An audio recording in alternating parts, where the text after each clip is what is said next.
Eu quero muito conversar com você a respeito de como o teu trabalho ajuda a melhorar e mudar a vida de tanta gente no mercado. A Hyper é uma empresa de consultoria, né? A gente tem algumas frentes, tem algumas startups, sistemas lá dentro, mas uma das frentes que eu mais amo de fazer é a consultoria em gestão. É justamente pegar uma empresa do ponto A e levar para o ponto B. E levar empresas no Brasil do ponto A para o ponto B também é a mesma coisa de levar famílias do ponto A para o ponto B.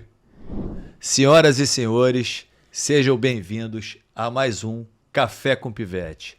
O nosso bate-papo semanal, onde falamos de varejo, de empreendedorismo, e eu já estou decorando essa palavra difícil todos os dias, e de gente, pessoas que fazem a coisa acontecer. Meu nome é André Pivete, sou fundador e CEO, que é outra palavra difícil, da First Class Home, a melhor e maior marca de cama, mesa e banho do país. Melzinha. Tudo bem? Prazer. Me chamo Mel Amorim e é um prazer estar aqui dividindo a mesa com essa lenda do varejo. Estou aqui como aprendiz e toda semana a gente traz um convidado muito especial. Hoje, no episódio de hoje, estamos aqui com Dario Pérez, fundador de várias... Gente, tem muita coisa, tem uma lista aqui. Você que é professor universitário, fundador e CEO da Hyper, High Level, podcast, tem podcast também, Papo de CEO. E a conversa de hoje é de CEO para CEO, e eu tô aqui como aprendiz. Boa. Seja muito bem-vindo. Obrigado, gente. Muito feliz de estar aqui. Pô, tu já virou parceiro, cara. Desde o dia que a gente se conheceu, eu já vi que você é muito foda. Pode falar palavrão aqui, né? Claro, por fica à favor. vontade. Já falei, né? Não fala nem fudendo, por favor. Você é um cara sensacional. Adorei conhecer a First Class e tô curtindo muito aqui poder falar desse tipo de tema que eu gosto muito, que é empreendedorismo, varejo, digital. Conta comigo. Pô, eu fico muito feliz de você estar aqui. Primeiro, agradecer o convite que você fez para mim para participar do seu podcast, que foi incrível. Foi incrível, foi assim, um momento muito especial na minha vida. Eu que mal aparecia, tinha muita vergonha de falar em público. Então, e fala bem pra caramba, né?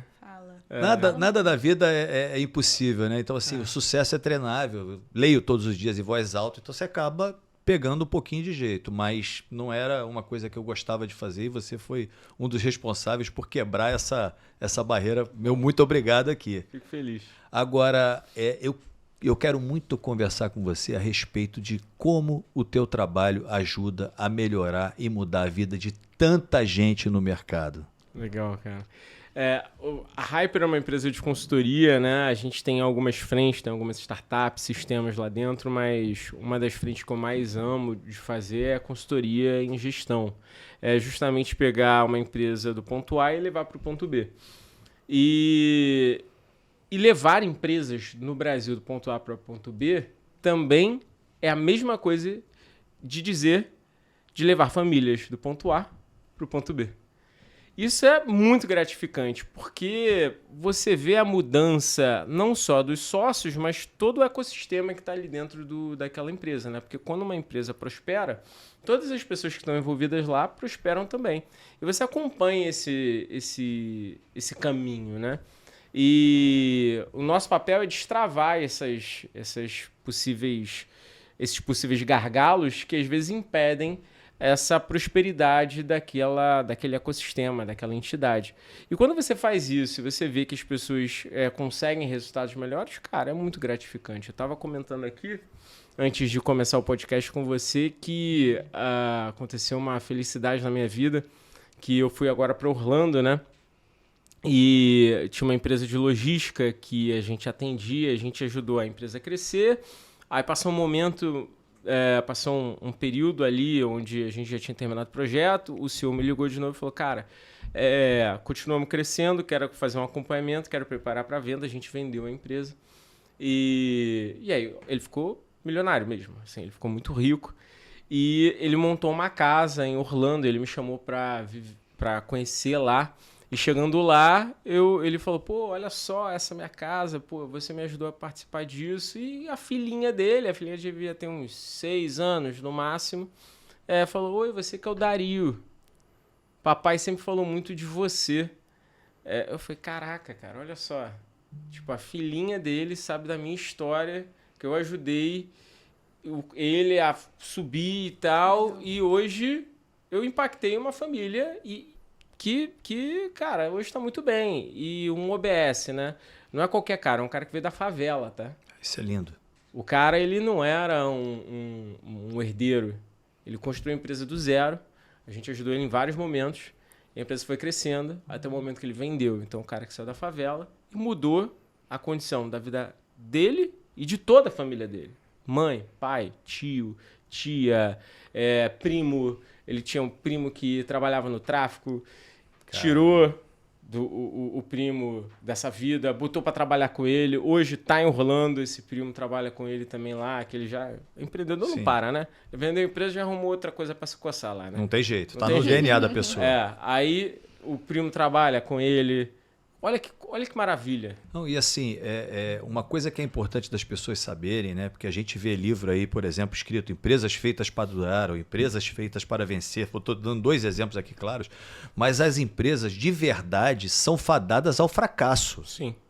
E o que você faz, o trabalho que vocês constroem, mudam o mindset dessas empresas e mudam o futuro delas. E o futuro de quem está ali, dos vários e vários CPFs que estão por detrás desse CNPJ, né? É exatamente isso.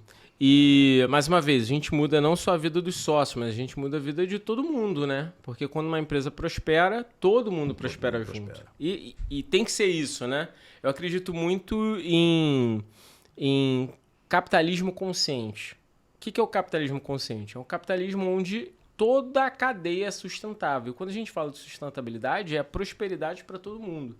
Porque quando todo mundo prospera, automaticamente isso vira um ciclo virtuoso dentro de um ecossistema. Porque as pessoas prosperam, automaticamente dão mais valor para aquela empresa. Quanto mais valor dão para aquela empresa, mais aquela empresa prospera e as coisas vão indo. Vocês, eu sei que eu não vou puxar a sardinha, mas eu presenciei uma coisa absurda na First Class, que é isso, né? Você faz isso muito bem, né? Pode contar aqui o que eu vi lá em Recife? Não, pode ficar à Porque vontade. Porra, foi uma coisa bizarra, né? Ele falou que um franqueado ia passar lá para tomar um café da manhã com ele, chegou lá, ele parou o hotel, tinha uns 50 cabeças lá. Isso. Todo mundo aplaudindo esse cara como se fosse o rei, assim, sabe?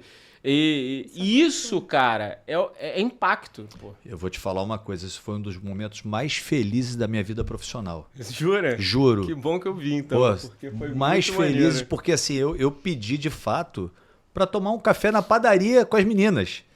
E aí você vê o quanto você começa a impactar as pessoas através de um papai do céu que falou amém, né? E me ajudou muito nessa jornada, nessa história chamada First Class. E aquele momento para mim foi um momento muito gratificante. A história da rede social, de eu estar aparecendo, também tem muito a ver com isso, porque Legal. as pessoas não sabiam quem era o André Pivete. Mas essa história do café, de você chegar lá, é a cultura, né? Isso é o que a gente é a First Class. A gente é desse jeito. Exatamente. E, Dario, antes da Hyper, você já tinha criado outras empresas, né? Conta pra gente sobre isso. Sim, eu trabalhei na área de saúde, numa subsidiária da Johnson & Johnson, vendendo produtos médicos. E aí, quando saí da subsidiária, eu montei também uma distribuidora de produtos médicos para atuar. Vendi essa empresa, né? Na verdade, tem alguns negócios que eu já rodei, né? Eu tive já uma distribuidora de produtos médicos, já tive uma franqueadora de seguros, que eu também vendi. Já tive uma empresa de contabilidade, que eu vendi. E, nesse momento, eu tenho 15 startups investidas também. Que legal. Você entrou como anjo nessas empresas? Entrei Como como- foi o andamento disso? 4 delas eu entrei com investimento, mas também trabalho. Tá? Então são 4 que estão muito próximas de mim. Uma delas é o Contrata PJ, outra é a Open. Conta mais pra gente sobre a história do daqui a Contrata pouquinho nós PJ. A vamos chegar gente lá, quer chegar né? nesse A assunto gente quer também. saber disso. Boa, então essas eu entrei de forma muito mais próxima e as outras são investimentos, sempre com smart money. Eu não investi em nenhuma empresa que eu não tenho acesso aos CEOs e que, de alguma forma, eu não tenho nenhum tipo de contato ou que não role aquela questão dele me ligar em algum momento para você colaborar de Para fato. colaborar de fato. Que isso é bem legal. Então todas elas eu tenho isso de forma muito próxima, são pessoas queridas até, e até confesso que grande parte do meu investimento é na pessoa e não só na ideia. Com certeza. Então eu acredito muito nisso. Eu quero até completar uma frase aqui que eu acho que é bem importante. Boa. É muito melhor você fazer um negócio mais ou menos com gente boa que um negócio maravilhoso com gente ruim. Total, concordo no gênero, número e grau. Já vi, inclusive, isso ser verdadeiro na prática. Assim. Já vi ideias sensacionais que não foram para frente por pessoas que não eram competentes ou simplesmente não estavam no drive correto daquele momento, né? Perfeito. Então, isso é muito relevante. Da mesma forma que eu vi gente que tinha uma ideia ok, mas que, cara, conseguiu resultados que entregava muito bem, que era um ser humano muito bom, uma pessoa muito boa e a coisa ajuda. Aí Papai do Céu vai falando amém. Não tem jeito. É isso. Agora, uma das empresas que você trabalha, que você ajuda, que você é um dos investidores e sócios, né? É uma empresa, inclusive, que eu uso demais e gosto, e faço questão de falar, que é a Minimal, que, pô, vou te falar, que trabalho. E vocês agora partiram para o físico, né? Sim. A primeira loja em BH, no Shopping BH. E, cara, foi um sucesso. É uma loja conceito, a gente montou com tudo bom do melhor. Eu até quando vi ali os custos, eu falei, caraca, Bento é seu. Eu falei, pô, tu quis montar um negócio bem mesmo. E a loja tá linda, assim, extremamente conceitual, e a ideia é realmente ter um ponto físico para dar mais experiência para o cliente. A gente é uma empresa digital, né? A Minimal é uma empresa digital, mas a gente acredita que com esse ponto físico e algumas outras lojas, provavelmente não será a única, a gente vai causar mais experiência e vai fazer com que o cliente conheça cada vez mais a marca, consiga tangibilizar o que a gente vende muito bem na internet. E é uma marca que, inclusive, eu recomendo porque eu gosto demais. Boa. Gosto demais. Agora, esse trabalho de vocês de sair do digital para o físico não é simples, né? Normalmente é o inverso, não é isso? Exatamente. Não é simples. Principalmente porque é uma marca que foi criada no digital, 5 anos vendendo no digital, e do nada a gente tem que se preocupar com dinheiro. Nota. Nunca pegaram na nota. Como que se prepara para isso? Como é que cria estratégia para isso? Caixa, estoque. Nossa, mas tem que ter 2 estoques agora? Porque antes era um galpão grande, né? Linha de produção, sai o pedido, a pessoa empacota, põe na caixa. Agora não, agora tem que estar bem cuidado. Agora você tem que ter visual, tem que ter arara, tem estoque da arara, tem estoque ali dentro. Se o cliente for, ele não espera, porque o cara faz o pedido, o pedido chegou, beleza, em 1 hora eu me arrumo aqui e solto esse pedido. Lá não tem 1 hora, tem no máximo 5 minutos para o produto, do momento que o cliente quer comprar até ele ir para o caixa e pagar. Então muda muita coisa. Né? Agora vocês estão experimentando o varejo raiz, né? É isso. Mas eu ouvi uma frase do Rony que eu levo para minha vida, né? Que é primeiro a gente faz, depois a gente melhora. Então, assim, vocês vão consertando o pneu com o carro andando e isso vai acontecer naturalmente, porque varejo é isso. É isso. Falando muito do Bento e do Gui, né, que estão muito à frente lá, cara, eles são fodas, assim, meus sócios são fodas, eles são o CEO e o CMO. Eles são muito da marca, então isso conta muito. Assim, quando abriu a loja, o Bento dormiu na loja, sabe? Então, pô, isso é bem legal. Sei bem o que é isso. Fiz isso algumas vezes, eu com o velhinho Edilson, que hoje está em casa, mas a gente sabe muito bem que o varejo é isso diariamente. E por trás também da Minimal tem a Home, que é uma marca também que está fazendo um trabalho muito bacana. Eu sou concorrente, mas não sou inimigo, né? Afinal de contas, só não tem espaço para nego ruim no mercado. Quem está afim de trabalhar dá para todo mundo e o trabalho que eles estão fazendo também no digital é muito bacana, muito impactante. Então, um caminho que é admirável. Pô, legal, que bom. E como você enxerga hoje? Você fala muito sobre tecnologia, né? Como você enxerga que o empreendedor, o pequeno, o médio empresário conseguem trazer tecnologia para o dia a dia? Boa. Vou dividir essa pergunta em 2 respostas, tá? A primeira é o seguinte: todo empreendedor tem que estar conectado com tecnologia. E o Brasil ele é muito atrasado nesse tema. Porque o pequeno empreendedor aqui ele não pensa em tecnologia. Porque ele nem consegue pensar. A verdade é essa.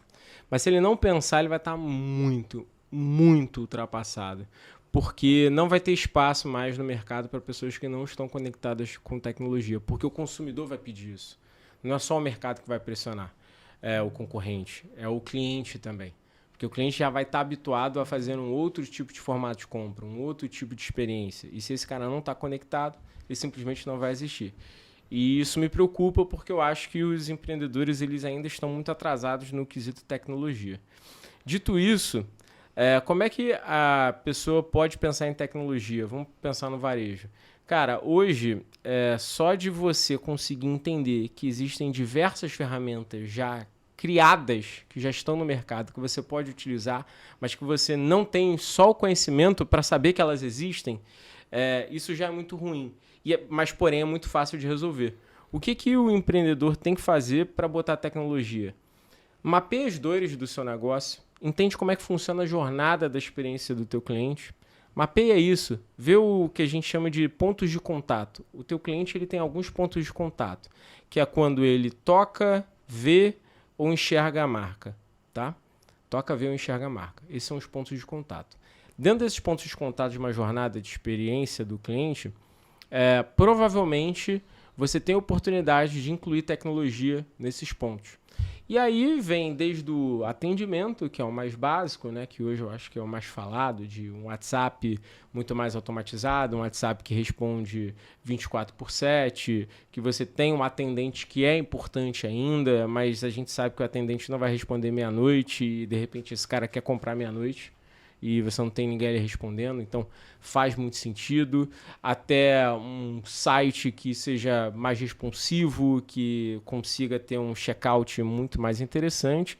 Até, por exemplo, você olhar para o teu PDV e ter um mecanismo de uma câmera que conta o número de pessoas e consegue entender o perfil daquele cliente versus o ticket médio que aquele cara está comprando, e com isso você consegue fazer promoções melhores para aquela área de uma forma mais geolocalizada, né? Ou seja, cada dia que passa encantar mais o cliente de formas diferentes, né? Tem a história do CRM que é muito forte.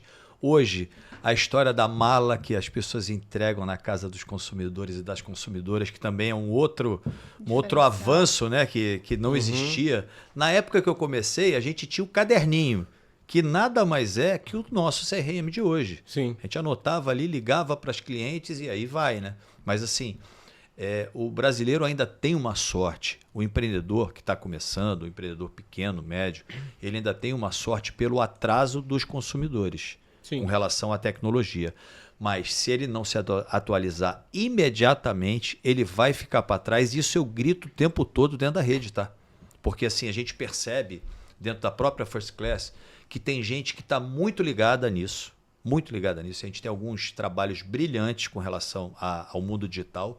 E tem gente que ainda não pegou. Sim. E eu falo o tempo todo abertamente para a minha equipe. Eu tenho uma relação, graças a Deus, muito boa com a equipe de franqueados e equipe de lojas, e eu falo assim, quem não fizer esse trabalho vai perder, vai ficar para trás, porque não tem saída. Não tem saída. É só a gente pensar, hoje provavelmente você pede comida como? Você liga? Tudo celular, Você usa o celular, né? Aplicativo. Você, hoje, quando vai ver filme, você vai ver filme no cinema ou você vê no streaming? Né? A gente já mudou os nossos hábitos de consumo. Como é que a gente consome propaganda? Que, né, eu tenho uma formação em propaganda. Eu fui... Que legal. Na minha faculdade, o slogan era propaganda, a alma do negócio. Né? Como é que você consome propaganda? Você consome mais em só meios físicos, que eu ainda acredito super, tá? Não sou daquele, não, propaganda agora digital. Não, pelo contrário, voltou mais forte o físico. Mas você só consome ali ou você consome também no teu celular? Quando você vai comprar, você compra perguntando para amigo ou olhando para o Instagram? Isso mesmo. E se aprofunda mais nessa sua parte acadêmica, porque eu também estudo Legal. publicidade e propaganda. Legal, E parabéns. tem algumas coisas que são um pouco diferentes hoje pro digital, né? Acho que a faculdade ainda tem algumas coisas que são mais teóricas, talvez, e pro digital vem alguma coisa mais diferente. O que você pode falar sobre isso? Pô, posso falar, mas eu não sei se vai ser boa a fala, não. Porque eu sou muito crítico com a universidade, tá? Sim. Eu acho que a universidade, ela também tá mal ultrapassada. E... Amém. É isso mesmo. E assim, eu falo abertamente, a galera lá que me contrata não gosta que eu fale isso, mas eu falo. Eu acho que a universidade está muito ultrapassada, eu acho que ela deveria entender que a cadeira que você estuda, ela é volátil de uma forma bizarra. Eu acho que você vai aprender muitos conceitos importantes lá, mas eu acho que ela é realmente ultrapassada em várias coisas. Cara, o digital ele muda todo dia. Toda hora.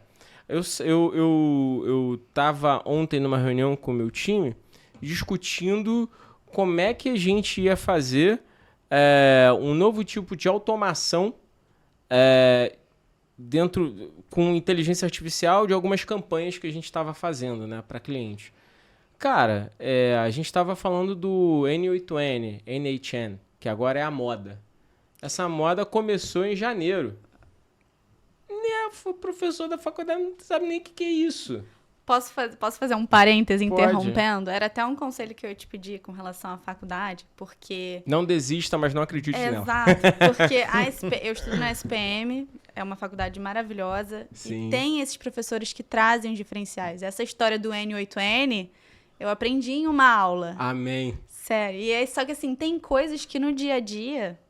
a First Class é muito mais a minha faculdade, né?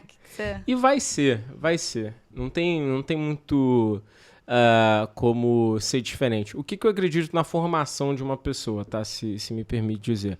Eu acho que a faculdade ainda é muito importante, a gente não sabe o dia de amanhã.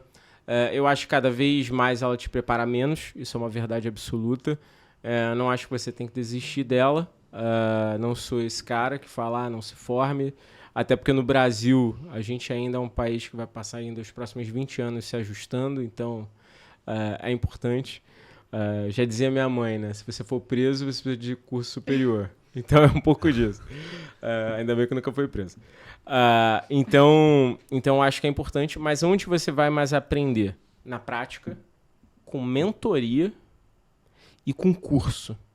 Curso de gente que realmente faz. E aí, asterisco nisso, porque cuidado com os cursos, que hoje também virou um celeiro de coisa ruim. Perfeito. Mas tem muito curso bom, tem muito curso que ensina pra caramba. E esses cursos você vai ter que fazer pro resto da sua vida diversas vezes, porque muda toda hora. Então, se você hoje está numa formação acadêmica, faz o que tem que fazer lá, mas já começa a buscar outros cursos, porque é ali que você vai ter um pouco mais de embasamento do que está acontecendo no dia a dia. E prática, né? Prática. Busca um mentor. Aqui é meu mentor. É isso. Um deles. Porque É assim, do mesmo jeito que você busca mentor, eu busco mentores. A gente precisa sempre procurar uma mesa para você estar onde você aprende com as pessoas, né? Então assim, a gente, por exemplo, se conheceu através do G4. Sim. Que ali a gente tem a oportunidade de estar do lado de vários pares que, com experiências diferentes, vão trazendo ensinamento para todos nós. Fala aí. Eu ia completar que você, inclusive, tem um trabalho aqui no Rio de Janeiro que eu queria que você falasse a respeito disso, que também é uma coisa muito bacana de ser dita. Do relevo? Sim, claro, boa. claro. Isso. Mas só para complementar sobre advisor, hoje eu sou advisor de, sei lá, uma porrada de empresa. E eu tenho um advisor também. Daniel Naves. Tipo, no Contrata PJ, que é uma empresa que eu tô começando, não é que eu não saiba algo, mas é que muitas vezes você precisa de uma clareza, muitas vezes você precisa de escutar uma segunda voz, muitas vezes você precisa ter alguém ali te forçando a ser melhor. E o trabalho do mentor é muito isso. Então, todo mundo tem que ter mentor. Quem não tem um advisor é porque talvez não entendeu o que está no momento, talvez não possa, mas com certeza todo mundo precisa ter. E o High Level é um pouco sobre isso, né? O High Level é uma comunidade que a gente montou no Rio de Janeiro, de empresários do Rio, empresários que hoje a gente tem de todo mundo um pouco lá, né? Desde startups até grandes empresas, mas é uma comunidade que visa estabelecer um networking forte no Rio de Janeiro, gerar conhecimento aplicado dessas próprias pessoas e, óbvio, por que não, negócios, né?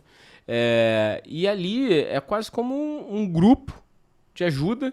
Hoje, inclusive, teve reunião do High Level, onde a gente estava com a Vanessa Rich, que foi repórter da Globo, uma pessoa muito bem enquista no mercado, que é vascaína, tá lá no Vasco TV. Vocês são vascaínos, não, né?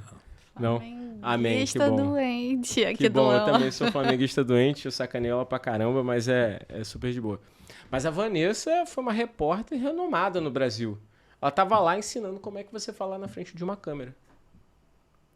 No mundo de hoje, É isso. que você faz tudo no digital, tem que gravar um monte de coisa, como é que você verdadeiramente fala na frente de uma câmera? Como é que a gente faz isso? Ela estava ensinando pra gente como é que a gente faz isso. Pro CEO do MIT, pro CEO da Bagagem, pro CEO do Zona Sul, como é que você faz isso? De uma pessoa que realmente sabe como fazer isso. Claro. E como é importante aprender, né? Total. Eu acabei de terminar essa semana agora, segunda-feira, um curso de oratória.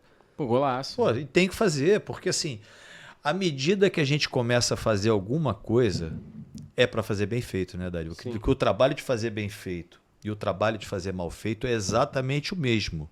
O problema são os resultados que você colhe através de um modelo ou de outro modelo. É isso aí. Legal. Oratória é muito importante, ainda mais pra gente, né, que cada vez mais está exposto, né, acaba ajudando muito. E através desse negocinho chamado telefone celular e tecnologia, não tem como, né? Até essa história desse velhinho aqui tá começando, virando, como é que eu falo? Blogueiro sênior. Blogueiro sênior. Blogueiro sênior. Boa. Ele não tem cabelo branco porque ele é careca. Porque Eu senão... gostaria muito de ter. Puxa vida. Agora, olha só, vamos entender um pouquinho mais sobre o Contrata PJ? Como Bora. Funciona? Legal. Cara, o Contrata PJ foi uma ideia que a gente teve. Eu tinha uma empresa de contabilidade e nessa empresa de contabilidade a gente tinha, sei lá, uns 300, 400 clientes. Desses 400 clientes, 80% contratavam PJ. E um belo dia um cliente começou a falar, cara, eu preciso de ajuda para poder gerenciar isso, contrato, não sei o quê, nota, não vejo nada disso, meu administrativo não vê nada, me ajuda. E eu falei, cara, não sei nem como te ajudar. Não sei mesmo. Liguei para uns amigos meus contadores, até empresas de contabilidade grandes, maiores do que a minha. Não, a gente faz isso não. Uai. Opa, peraí.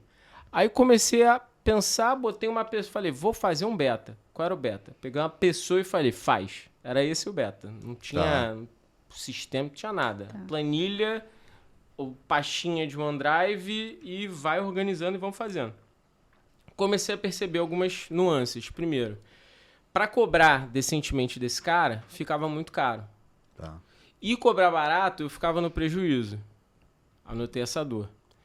Olhei para os contadores, ninguém estava fazendo. Anotei essa dor. Olhei para os clientes, todo mundo queria. Eu comecei a perguntar, faz sentido? Faz. Oportunidade. Cara, oportunidade. Dor e oportunidade, falei, é isso. Montei um sistema que inicialmente era só para atender os meus clientes. Que basicamente faz uma gestão do PJ ali, já vou explicar como funciona. Mas depois de fazer esse sistema, fui olhar para o mercado, né? Botar o chapéuzinho de consultor e falar, deixa eu analisar isso melhor. Comecei a ver que tinha um mercado endereçável gigante. Tem hoje, mais ou menos, né, estima-se que hoje tem mais de 12 milhões de pessoas já no regime de PJ. É muito grande. Se a gente pensar, são 60 milhões de CLT. O mercado está direcionando para um outro tipo de contratação. Ou seja, 20% do mercado. E aí eu falei, isso é um mercado gigante. Falei, galera, isso daqui não é um sisteminha só para atender os clientes, não. E aí a gente realmente se preparou, lançou ao mercado um sistema, que é um sistema de gestão de prestadores de serviço. Do lado do prestador, esse cara pode abrir empresa, emitir nota, pagar o DAS, assinar os contratos, verificar a qualidade do CNPJ dele. Do lado contratante, esse cara tem um onboard mais facilitado, ele põe o nome da pessoa ali, a gente já faz todo o onboard, já ensina esse contratado o que ele precisa fazer. Consegue fazer a gestão de contratos, consegue cobrar as notas, consegue ver a qualidade e a idoneidade desse CNPJ, consegue gerar relatórios, consegue integrar no sistema, tem painel para o contador e para o jurídico, consegue, no final do dia, ainda por cima, puxar a capivara de todo mundo que está ali. Quer dizer, no final a gente fechou o que é controlar minimamente a gestão de PJs no mercado. E tudo isso só por R$ 29,90 por PJ. Então, assim, além de ser muito bom, é muito barato. Para escalar é uma tranquilidade, né? Porque a R$ 29,90, porra, dá para pegar até ônibus errado. Porra, fala sério. É isso. É muito isso. E, cara, a gente está crescendo todo mês, assim, mês a mês. Entra muito PJ, entra muita empresa, a gente está muito feliz aí do que a gente está fazendo. Agora a gente já começou a dar outros benefícios para esse PJ, dar contabilidade para esse cara, porque se ele é MEI, ele não precisa de contabilidade. Aí ele faz tudo com a gente. Tá. Mas se ele fatura mais de 8 mil mês média, esse cara já precisa ter um contador por lei. Mas aí ele ia para um outro contador que cobrava meio salário mínimo, R$500, R$600. Opa! Tem outra oportunidade. Que aquele cara que estoura 80 mil por ano, ele já tem um serviço para ele também. Já tem o serviço. Pô, que legal. E aí agora, ao invés de cobrar meio salário mínimo, eu cobro R$129 para esse cara, para ele ter contabilidade. E aí o cara fala, putz, que legal, não sou esse mês, tá? Um furdunço. Seguro para esse cara. Pô, esse cara tem dificuldade de contratar seguro, porque ele é MEI ou um CNPJ pequeno, a galera não dá atenção para ele. Tem que ter seguro de vida, seguro de saúde. Por que não dar também para esse cara o benefício que às vezes ele não tem acesso, como Gympass, como terapia? Estamos olhando para isso já. Vamos começar a olhar para esse tipo de coisa também. Não tem nada ainda, mas já soltando spoiler. Você começa... Teremos. E o teu principal cliente... São as empresas que contratam ou são os contratados? Hoje, o nosso principal cliente é a empresa que contrata, tá. Porque ela que paga os 29 por PJ para gerenciar isso. A partir do momento que essa empresa contrata a gente, esse PJ agora também pode virar nosso cliente, porque a gente está começando a dar serviços para ele. Então, os clientes são ambos, né? Mas a empresa que é para quem a gente vende primariamente e é para ela que a gente serve, né? Só que tem um ponto muito importante, porque quando eu falo sobre estratégia, você tem que entender para quem você serve. Isso é importante. Mas não é porque a gente serve a empresa que a gente tem que esquecer desse PJ. Pelo contrário, a gente percebeu, e na verdade, uma crença que, graças a Deus, se tornou real, que a gente tem que fazer com que todo mundo seja feliz. Porque se esse PJ ele é subsidiado, ele incentiva a empresa a ter o contrato. Claro. Né? Então, no nosso mapa estratégico, a gente serve para a empresa, mas a gente só permanece na empresa se esse PJ está feliz. Porque uma vez que a gente vende para a empresa, se esse cara não usa a plataforma, se esse cara não entende que ele está sendo subsidiado, que ele está sendo ajudado, ele não fica e automaticamente eu não posso cobrar. Se eu não posso cobrar, eu não ganho dinheiro. No final do dia, o meu usuário é o PJ. Então, eu vendo para a empresa, mas eu considero que o meu usuário é esse PJ. Então, a gente tenta fazer um arcabouço muito interessante para esse cara. Viu que cabeça boa que esse rapaz tem? Eu te falei antes, hein? Eu te falei antes, se prepara, hein? Porque a conversa vai ser profunda. Que legal. Que bom. Que legal. É muito bom de conversar com gente muito fora da curva. É bacana demais, porque assim, é um conteúdo que quem estiver assistindo, quem for assistir, aliás, né?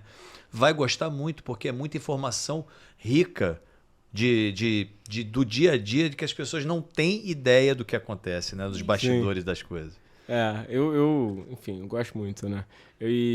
Mas essa é uma visão interessante que a gente deveria ter nos negócios, né? Porque muitas vezes a gente pensa no nosso cliente final, que é o que paga a gente. E tudo bem, né? Como eu disse, você tem que entender para quem você serve. Mas qual é o ecossistema que ele está envolvido, né? Muitas vezes a gente pensa, putz, se esse cara estiver feliz, eu estou bem. Pô, mas a gente depende de um monte de gente, cara. Claro. A gente depende de fornecedor, depende de um monte de gente. Exatamente, que é a história que ele sempre vem martelando, né? Hoje, na First Class, só para trazer um pouquinho para o nosso mundo, são os franqueados, depois são os nossos colaboradores, os nossos vendedores e, por fim, o consumidor final. Então, tem uma série de... Se a gente não encantar o franqueado, se não encantar a equipe, como é que eu vou falar de encantamento para o consumidor? Não existe. Já é constatado que o teu colaborador, quando ele tá feliz, a tua empresa performa mais. Porque é óbvio, né? Parece óbvio a gente falar, às vezes a gente não percebe, mas é óbvio mesmo. Se o cara tá feliz com o produto, acredita no produto, ele vai ofertar melhor, pô. Verdade. É a história do capitalismo consciente, né? Quando É tá isso. tudo ecossistema amarradinho, funciona tudo muito melhor. Muito legal. É isso. E franquia tem esse problema, tá? Eu acredito no modelo de franquia, mas eu bato muito em franquia. Porque franquia, às vezes, esquece desses players no meio, né? Eu vou te falar que normalmente você está sendo até gentil. Porque uma coisa é o que as franquias vendem. A outra coisa é o que elas entregam. Assim, tem uma lacuna enorme aí entre o que eles pregam de histórias e o que eles fazem no dia a dia. Cara, demais, assim, demais. Foi por isso que eu gostei muito do nosso podcast, porque deu para ver como é que funciona na First Class, porque vocês pensam nisso tudo. E as franquias não deveriam pensar, mas não pensam, porque... Então, sei lá, cara, eu não sei o que aconteceu nesse mercado de franquia, que o cara começou a olhar só para taxa de franquia e pensar em o royalty lá e aperta o franqueado e acha que o franqueado se vira e que isso é responsabilidade eu vou falar do franqueado. Um pouquinho a respeito disso, você me permite? Claro. Aí entrou num pedaço que eu vou inverter aqui para você. Vou inverter o microfone aqui e falar um pouco. Eu já não gosto do modelo e vou explicar por quê. Começa com a história da venda da franquia. A taxa lá que a pessoa paga para ter direito à aquisição da franquia. Eu já acho que esse primeiro pontapé já está errado. A pessoa que vende, ela devia ganhar por performance do franqueado, não pela venda da franquia. Boa. Primeira coisa. Né? Então, você ganha... Você escolhe um ponto que não necessariamente funcionaria, você abre de qualquer jeito, de qualquer forma, com cuja ocupação normalmente errada. E assim, eu estou falando aqui genericamente, tem muita empresa boa. Mas essa muita é a minoria, não é a maioria. É a minoria. Tá? Depois, acompanhamento. E aí eu vou falar o exemplo do líder. Esse líder, esse franqueador, ele fala com o franqueado? Ele dá acesso às pessoas? Ou ele bota uma equipe e ele é blindado? A maioria das empresas é blindada. Não fala, não quer saber da dor. E aí quando você vai, e eu exercito isso o tempo todo dentro do nosso escritório, vou lançar um produto, por exemplo. Isso aqui, falou com o franqueado? Falou com a equipe? Cara, não dá. Aí você tem uma outra coisa qualquer, falou com a equipe? Falou com o franqueado? Cara, porque senão você vai resolver as coisas dentro do escritório.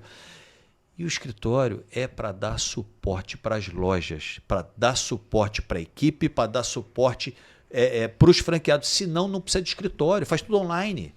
E as pessoas perdem a mão por causa disso. Outra coisa, o desespero de abrir franquia para pagar conta. Pô, tem gente que não tem história nenhuma de loja física, de sucesso físico e está vendendo franquia. De que jeito? É isso. E aí eu quero completar.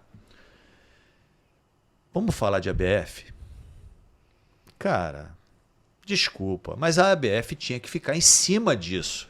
Pô, ainda bem cara, que você tá falando. Não, pelo amor de Deus, me incomoda demais. Me incomoda demais. A ABF, que assim, eu faço parte da ABF, mas eu não concordo. Eu faço parte da ABF porque parece que se eu não tenho o selo da ABF, eu estou aqui fazendo alguma coisa errada. E literalmente eu estou cagando e andando para o selo. O meu selo, quem dá para mim diariamente, e mensalmente e anualmente, são os meus franqueados e a minha equipe. Essa é a verdade. Aí você tem o selo dali de ABF, agora e um monte de gente que tem selo, e qual o trabalho que faz? Concordo muito. Então assim, o modelo tem que mudar. O modelo é a partir das pessoas.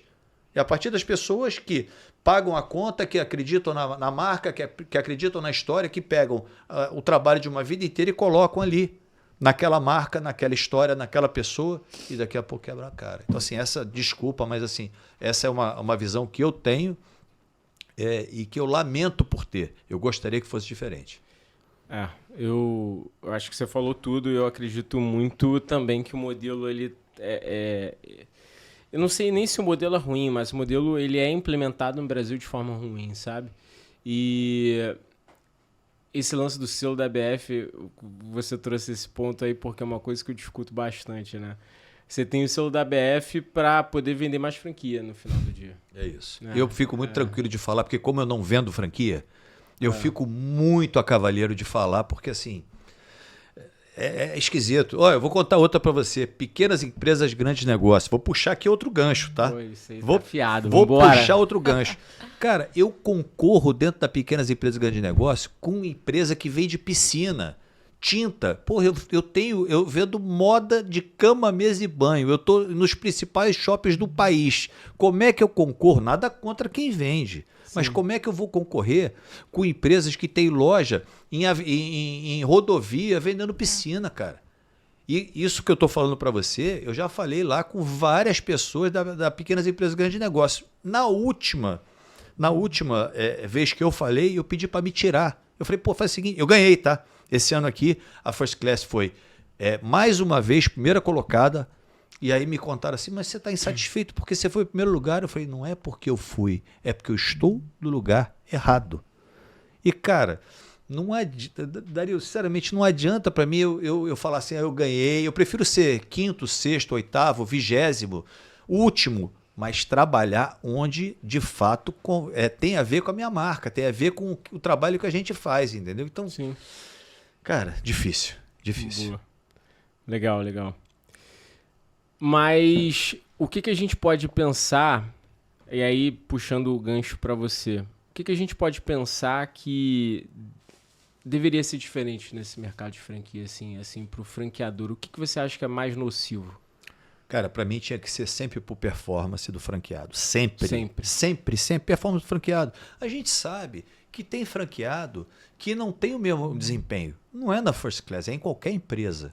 Cara, mas é por performance, não é por abertura de loja, não é por...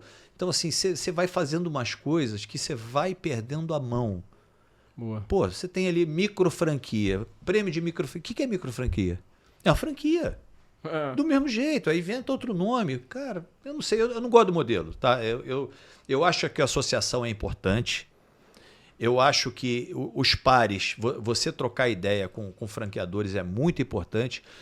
Mas o vital da história para mim é o seguinte: atrás daquele monte de CNPJs com um monte de sorriso bonito, tem um monte de CPF ali que esses caras, sim, precisam de ajuda porque eles acreditaram na associação, eles acreditaram no selo, eles acreditaram no franqueador, na nota que é dada e muitas vezes quebra a cara. Então, eu não gosto do modelo. Eu acho que tem que ser um modelo humanizado. É isso. Bom, falamos um pouquinho sobre First Class, puxando esse gancho. Trouxemos um presente da nossa família First Class para sua. Obrigado. Sabe que a gente já usa, né? Já te falei. Que bom. Falei, inclusive, a loja que a gente compra. Legal. Obrigado, gente. Feliz. Esse é o nosso queridinho 400 fios. Que isso, gente. Olha que bonito. Além de, claro, o livro do André, Nada Impossível. Tô falando que esse cara é foda? Tá vendo? Aqui, ó. Obrigado, gente. Muito obrigado aí pelos presentes. Agora, meu amigo, a gente tá... Deixa eu ver quanto tempo tem. Estamos já vai dar 52, 45 né? minutos. Deixa aquele recado pra galera. Um recado do teu coração para todo mundo que está assistindo, que eu sei que por trás de tanta coisa tem um cara que gosta de inspirar as pessoas e de mudar a vida das pessoas. Boa. Legal. Pessoal, eu acho o seguinte, eu acho que todo mundo pode mudar a sua condição. Se você está num ponto e você acredita que você pode mais, você pode. O que você precisa fazer é ter resiliência, disciplina e foco. Foco muito, porque Todo mundo que tenta fazer muita coisa acaba não fazendo nada. Resiliência, porque vai ser difícil.